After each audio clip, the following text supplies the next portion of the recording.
Chapter 15. Ryan. She knew I was there. Knew something was there anyway.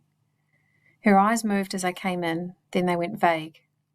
Tubes still led into her nose and throat, but a couple of the machines seemed to have gone. Her hair around the shaved patch on her head was starting to grow, and the bruises were fading. The Chinese guy's toy dog sat on a table by her bed. The paper doll stirred in a little breeze. Once again, I couldn't say anything. I seemed to be spending lots of time just now with my mouth hanging open. Tara's mother stroked her daughter's forehead. "Here's Ryan, love. He came to see you before, with Brittany, remember?"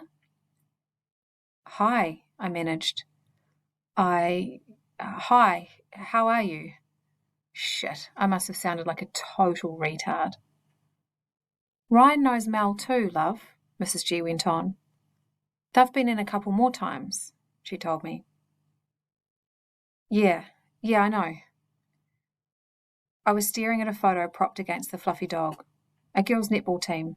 Must be the Missiles, was it? Nah, the Rockets. There was Mel, looking so hot. Brittany, looking like she might punch the photographer. And yeah, her. On the end. All those chicks' legs, I thought, then felt like some pervert again. I glanced away, and there was the unmoving outline under the bedclothes.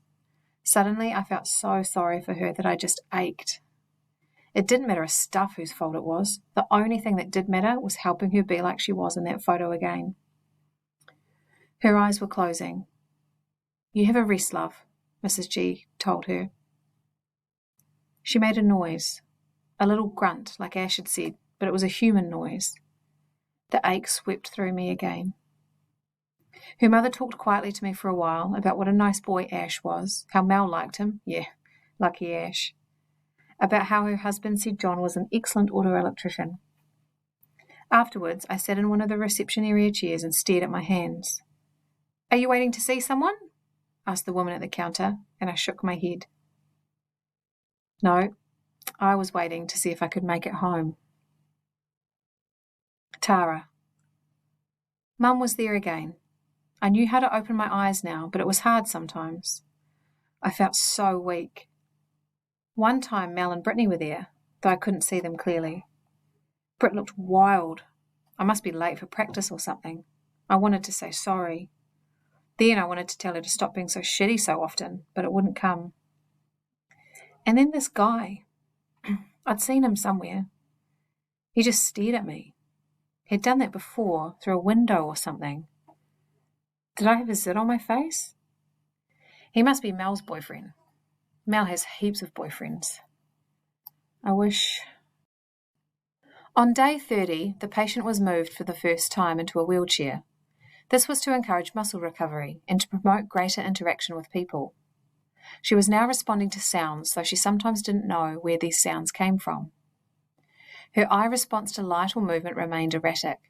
The difference in pupil size continued to cause concern. Tara. I was in a different place.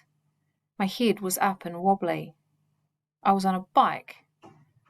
No, I don't ride a bike now. It's not cool at high school. Dad was there. Dad doesn't ride a bike either. He'd look like a total geek. Geez, why do parents behave like geeks? That guy I saw, I don't know him, but I do. I try to remember, but I can't. I'm tired. Ryan. No word from Vince. A weekend, and I didn't hear from my best mate.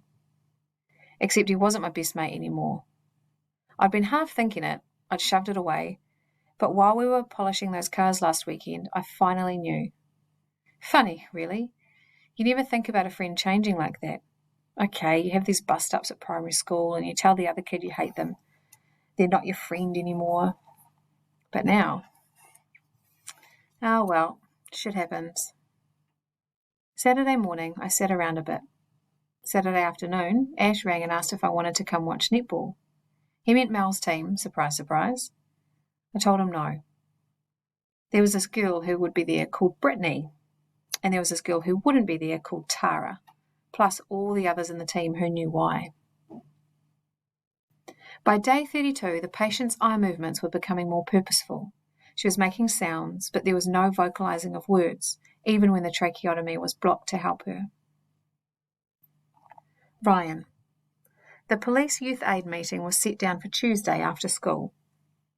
Sunday, I went to TKD and worked with the juniors on their basic patterns. Then I talked to John while he fitted a new magneto on the Subaru. My old man, Mr. Non-Event, never had time to talk. I didn't go to the hospital. Too many other people go there over the weekend, but I rang the Gowers, and Mr. G said Tara had been in a wheelchair yesterday and today and seemed to be noticing things. When I hung up, I felt giddy, like when I breathed myself full of oxygen for a TKD fight. Monday. 32 days since it happened. Over a month. I got a jolt at school. Vince came charging up as I was heading for form period and started raving on about how he'd gone away for the weekend with his old man who was seeing about some car franchise. And the guy his old man was dealing with had these 2 really hot daughters. I half listened to him for a minute, then I said, "Gotta go," and walked away. I could feel him staring after me. If he tried to say anything, I was going to bloody turn around and whack him. But he just let me go. What I'd been thinking over the weekend was true, all right. After school, I headed for the hospital. I knew the way so well by now that I recognised some of the bus drivers. I went up to Ward 11, checked with the woman at reception, walked along to Tara's room, and the bed was empty. The same sick fear ripped through me. Her heart had stopped a second time, or something else had gone wrong, and they'd rushed her back to intensive care. A noise came from behind me. I spun around, and there she was in a wheelchair. Her father was pushing her, and he had a big grin across his face. "Just been having a turn down the corridor." "Ryan's come to see you, Tara." She made another of those little grunting sounds. She was watching me, brown eyes wide and unblinking. A person was behind there, all right. Again, I had to look away. She wore a nightie or a long t-shirt. A rug covered her knees, but it was rucked up on one side, and I saw one slim, smooth leg. Yeah, human bodies were so incredible. But how well would hers ever work again?